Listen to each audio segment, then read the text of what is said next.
Fala pessoal, sejam bem-vindos, começando mais um vídeo com muitas informações importantes. Mas antes, eu peço para que você se inscreva no canal, deixe o seu like e compartilhe o vídeo com o máximo de pessoas. Giro na tela e notícias a seguir.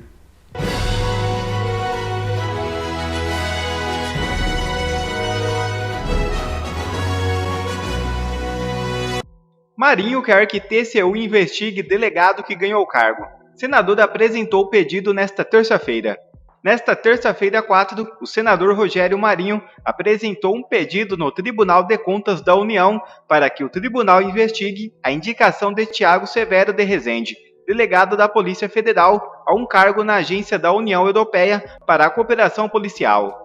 Marinho também quer a suspensão da nomeação enquanto as investigações estiverem em curso. Ele defende a investigação de possível desvio de finalidade na indicação de Rezende ao cargo, visto que a PF voltou atrás no caso da família acusada de hostilizar o ministro Alexandre de Moraes do Supremo Tribunal Federal, no aeroporto de Roma, na Itália. As informações são do Poder 360.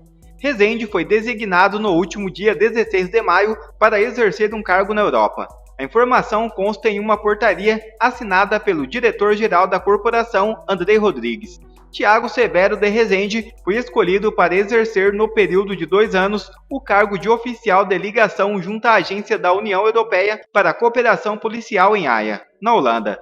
A escolha dele para a função aconteceu menos de um mês antes dele rever a decisão de outro delegado da PF em indiciar uma família por calúnia contra Moraes.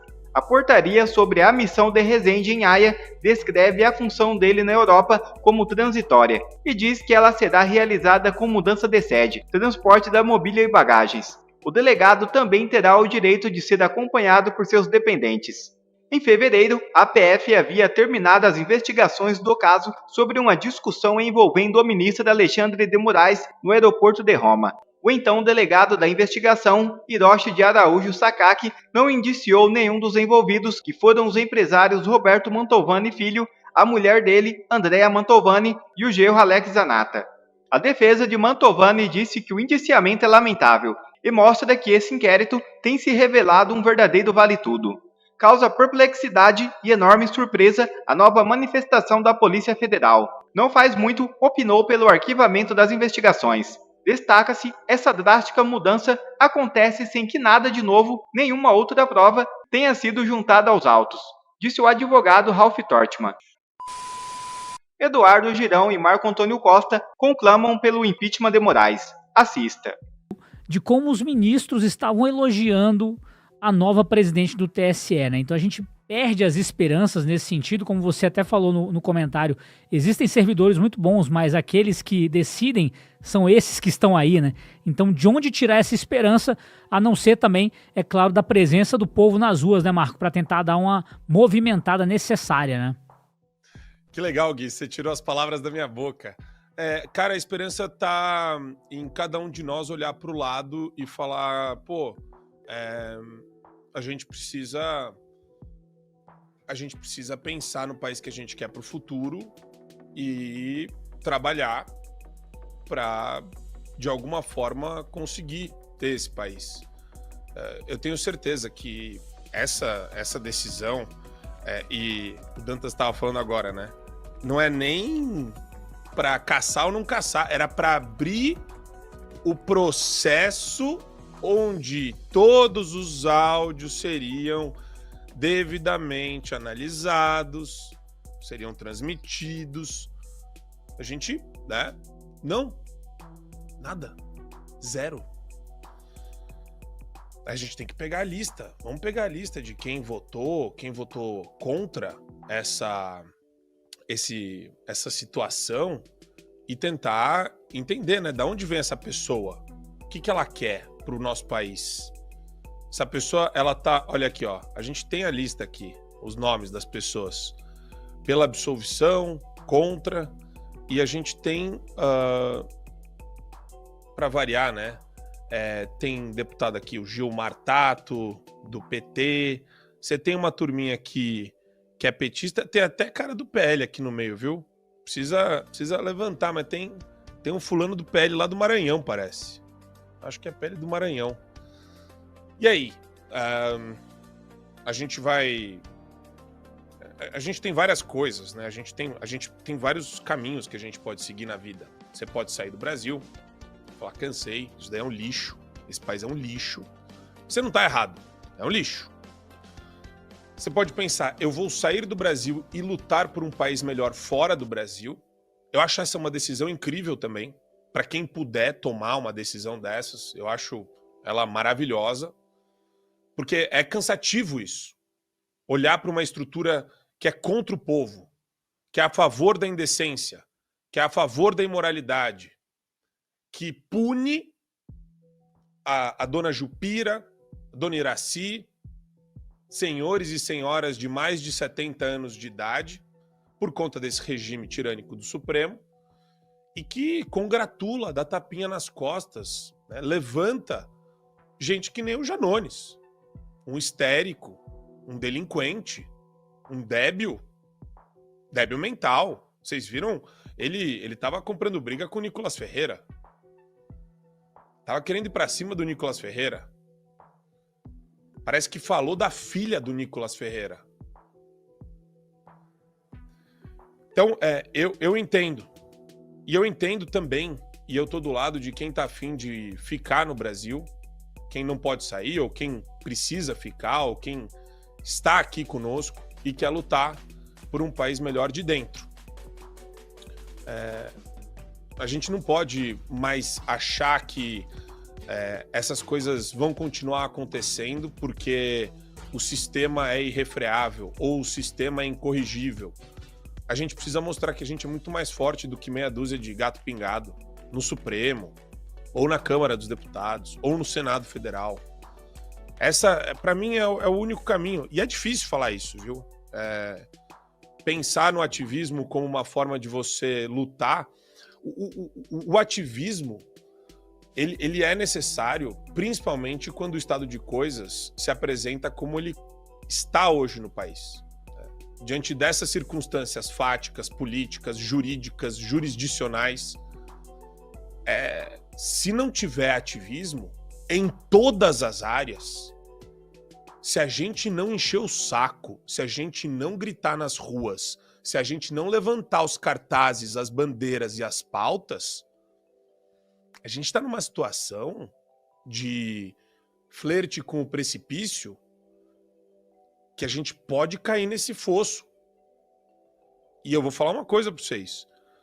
Quanto pior ficar para a esquerda, melhor. Porque mais desmobilizadas as pessoas se sentem, mais incapazes. As pessoas vão se sentindo incapazes e muita gente já perdeu a esperança. Muita gente vira e fala, é aquele papo, né, que a gente costuma escutar, não, agora é só guerra civil.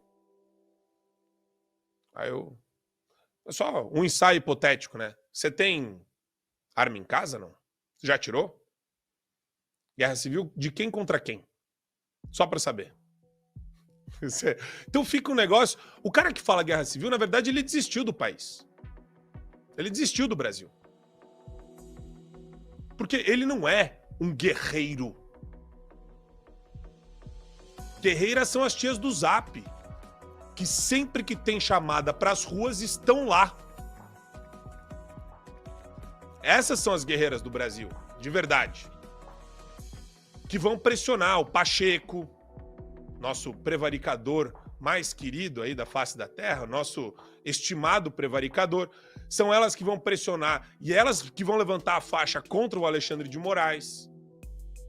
Porque falar guerra civil é a mesma coisa do cara que fala, não adianta, esse negócio de ir pra rua é bobagem. Isso daí, vai lá então, bonitão. O cara às vezes concorda com tudo que você fala. Aí você fala, então beleza, vamos mostrar que a gente tem organização. De novo, quando a esquerda, eles já demonizam, satanizam a gente, chamam de ultradireita, extrema direita, ultraconservador, neoliberal, e ficam inventando esses neologismos aí, mas eles continuam apostando que a gente não vai fazer essa manifestação que a gente vai fazer. Eles apostam no nosso medo do Alexandre de Moraes, que nós tememos o Alexandre de Moraes. E não. A figura mais simbólica de tudo que a gente está vendo hoje no Brasil é o Alexandre de Moraes. Ele que dirimiu um processo eleitoral completamente torto, eivado de nulidades. Que nem esse último que aconteceu agora, das eleições de 2022. Quem dirimiu foi ele. Tudo que ele falou, ou melhor, tudo que ele determinou que não fosse falado pela direita, pelos candidatos de direita, coincidentemente, em menos de 1 ano e meio, se provou verdadeiro. E não é porque a gente chutou que é verdadeiro. Existem dados anteriores, falas, posturas, ações que vão exatamente na linha do que foi dito durante o período eleitoral. Então, sim, hoje nós temos um problema muito sério. Se você está preocupado com a cassação, ou melhor, com a não cassação do Janones, se você está preocupado com a questão da Shine, da taxação de produtos abaixo de $50, se você está preocupado com o desmonte do governo federal pelo Lula, saibam que o Alexandre de Moraes é uma das figuras que detém a maior responsabilidade por isso que a gente está vivendo hoje no Brasil. É o ponta de lança, né? Para começar, para não ter que pedir o impedimento de 6 ministros simultaneamente. Ele é o ponta de lança. E é o nome dele que precisa ser lembrado. Toda vez que você vê algo imoral acontecendo, pode ter certeza, muito disso ou foi inspirado por Alexandre de Moraes, a pessoa se inspirou nele, ou foi permitido pelo TSE do Alexandre de Moraes, ou pelo Supremo Tribunal Federal, que também tem o inquérito das fake news, inquérito das milícias digitais, também do Alexandre de Moraes. Então, a gente sempre vai desaguar nesse rio, e eu tenho certeza que se a gente olhar para o lado, a gente não vai esmorecer, não vai perder a coragem, não vai deixar de continuar indo para as ruas, porque é só nas ruas que a gente consegue encontrar inspiração, encontrar os nossos amigos, os concidadãos que querem um Brasil melhor. E a gente tem que cultuar isso, acima de tudo. Para mim, essa é a grande lição, mesmo diante de tanta lixeira, de tanta sujeira que a gente está vendo hoje acontecer ao vivo no Congresso Nacional, essa é a melhor lição que a gente pode tirar disso. Para começo de conversa, TSE não deveria nem existir. Não existe em outros países.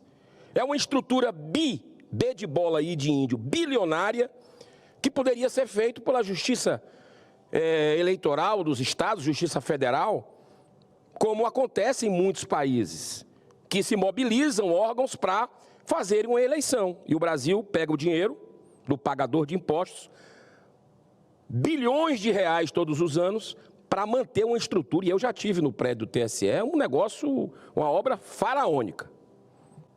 E quem paga somos nós, é o povo brasileiro que paga, que pega ônibus cedo. Eu acho uma grande inversão, mas está lá. Eu só faço aqui, com relação ao pronunciamento da ministra ontem, alguns pontos. Eu acredito que começou equivocadamente. Eu vou abrir aspas aqui para o discurso da posse, que ela diz: a mentira espalhada pelo poderoso ecossistema das plataformas é um desaforo tirânico contra a integridade da democracia. A mentira das plataformas é um instrumento de covardes e egoístas. Fecha aspas da ministra Carmen Lúcia. Eu não sei realmente em que mundo ela vive, mas ninguém que tenha um mínimo de bom senso e responsabilidade pode defender qualquer mentira, seja ela feita aonde for e por quem for. E para cuidar desses abusos, já existe uma farta legislação brasileira. Mas, acima de tudo, numa sociedade democrática, deve prevalecer o direito à liberdade de expressão tão assegurada por nossa Constituição em seu artigo 5º e 220. A manifestação de pensamento, a criação, a expressão e a informação sob qualquer forma, processo ou veículo não sofrerão qualquer restrição, observando o disposto nessa Constituição, Constituição brasileira. Pode existir algo mais explícito do que esse texto? Apesar de elaborados pelos constituintes em 1988, continua extremamente atual e eficaz nesses tempos contemporâneos da internet e redes sociais, sim. A ministra, em seu discurso, também fez rasgados elogios ao desempenho do seu antecessor, o ministro Alexandre de Moraes, que é o campeão disparado de pedidos de impeachment, aqui são 25, por abuso de autoridade. Não vou me deter sobre os abusos praticados através do famigerado inquérito das fake news, onde ele atua como acusador, investigador, julgador e muito mais coisa. Não vou também me referir aos abusos cometidos no processo dos atos violentos de 8 de janeiro, onde cidadãs e cidadãos detidos, portando uma bandeira do Brasil e uma Bíblia, foram condenados a mais de 15 anos de prisão como se fossem perigosos terroristas. Eu vou aqui apenas relembrar alguns dos abusos cometidos por Moraes durante as últimas eleições presidenciais, onde o TSE funcionou praticamente como um partido político, a serviço de uma candidatura específica. Foram feitas 42 proibições contra Bolsonaro e apenas 6 contra Lula. Durante as 42, um depoimento do governador de Minas Gerais, Zema, que simplesmente mostrava dados públicos a respeito do desastre causado pelo governo do PT no seu estado, Minas Gerais. Ou seja, ele tinha lugar de fala. É um governador dizendo o que aconteceu na gestão petista. Outra foi a proibição do jornal Gazeta do Povo de veicular matéria jornalística sobre as amizades de Lula com ditadores sanguinários, como Daniel Ortega na Nicarágua e Nicolás Maduro na Venezuela. Ainda outra, proibindo a Jovem Pan de fazer qualquer referência a Lula como ex-presidiário ou corrupto. Isso depois de todos os gravíssimos escândalos, como os milhões do Mensalão e mais tarde os bilhões, B de bola e de índio, do Petrolão, que resultou na sua condenação a 12 anos de prisão em 3 instâncias do Poder Judiciário. Mas, ao meu ver, a mais vergonhosa proibição de todas foi a referência ao aborto. Nada mais público que a posição histórica do PT e de Lula em favor da legalização dessa prática, que é um assassinato frio e perverso de crianças no ventre materno. Na campanha, o TSE impediu que essa verdade fosse divulgada num país que é a maior nação católica do mundo, a maior nação espírita do planeta e a segunda maior chegando já, que é a evangélica. Mas a manifestação mais grotesca, que na prática rasgou o artigo 220 da nossa Constituição, foi protagonizada pela própria ministra Carmen Lúcia, no julgamento presidido por Moraes, que pedia a proibição do lançamento do documentário intitulado, abro aspas, quem mandou matar Bolsonaro, pelo Brasil Paralelo. Aparentemente muito constrangida com seu voto, Carmen Lúcia disse, olha só, é a história, abre aspas, não se pode permitir a volta da censura sob qualquer argumento no Brasil. Essa deve ser uma decisão excepcionalíssima. Ou seja, democracia a gente vê depois daquele dia 30, que era o dia da eleição. Aquilo não foi apenas censura, foi muito mais grave, foi censura prévia. Ninguém conhecia o conteúdo do documentário, mas o TSE deduziu que poderia prejudicar a campanha de Lula. Nada mais parcial, não é mesmo? O governo federal, ao criar um departamento de promoção da liberdade de expressão no âmbito da SECOM, assim como a Procuradoria Nacional da Defesa da Democracia no âmbito da AGU, atua com força para instituir um verdadeiro Ministério da Verdade com o poder de decidir o que pode e o que não pode ser dito pelo povo nas redes sociais. Ora, exercendo a censura típica de uma democracia. É isso que nós estamos vendo. 61% da população brasileira com medo de retaliação das suas postagens na rede social. Como é que você consegue ser um ser humano integral dessa forma? O Brasil nunca teve disso. Para encerrar, senhor presidente, da mesma forma, agem alguns ministros do TSF que não suportam qualquer crítica, mesmo quando aponta para decisões abusivas que contrariam flagrantemente a nossa Constituição. Eu volto a dizer, se o senhor me der 1 minuto, eu prometo terminar. Volto a dizer que esses abusos de autoridade cometidos por alguns ministros do STF ou do TSE só terão fim, repito, só terão fim quando o Senado Federal, essa casa digna, 200 anos, bicentenária, finalmente deixar de ser omissa e cumprir o seu dever constitucional, abrindo o primeiro processo de impeachment. Vai ser pedagógico. Análise. É a única coisa que nós podemos fazer para o reequilíbrio entre os poderes. Já foi tentado de tudo. Conversa, tudo. Está faltando esse pedido de impeachment ser analisado, que é dever constitucional nosso. E Bolsonaro será o próximo presidente do Brasil, diz Michele em entrevista. A ex-primeira-dama Michele Bolsonaro concedeu uma entrevista exclusiva ao site Pleno News e abordou a inelegibilidade do presidente Jair Bolsonaro, sua possível candidatura ao Senado Federal e seu papel como adversária de Lula nas eleições de 2026, conforme apontam recentes pesquisas. Em cenário eleitoral sem Jair Bolsonaro, Michele é vista como a maior adversária de Lula. Eu vejo isso como um reconhecimento de que meu marido e eu estamos unidos e compartilhamos os mesmos propósitos. Agradeço por todas essas manifestações, mas reafirmo, Bolsonaro é o nosso candidato. Eu me junto ao coro popular para pedir, volta Bolsonaro, afirmou Michele. Michele criticou as antecipações sobre as eleições de 2026, interpretando-as como tentativas de diminuir a importância de Jair Bolsonaro no cenário político. Eu lamento dizer para esses precoces, o Jair está mais ativo do que nunca. Nós estamos trabalhando para reverter as injustiças que ele vem sofrendo, e eu acredito que ele será o próximo presidente, disse Michele Bolsonaro. Quer ver mais vídeos como esse? Então inscreva-se agora mesmo no canal, deixe o seu like e compartilhe esse vídeo com o máximo de pessoas. Assim você vai estar me ajudando demais. Fico por aqui, um forte abraço e que Deus abençoe a todos. Brasil acima de tudo e Deus acima de todos.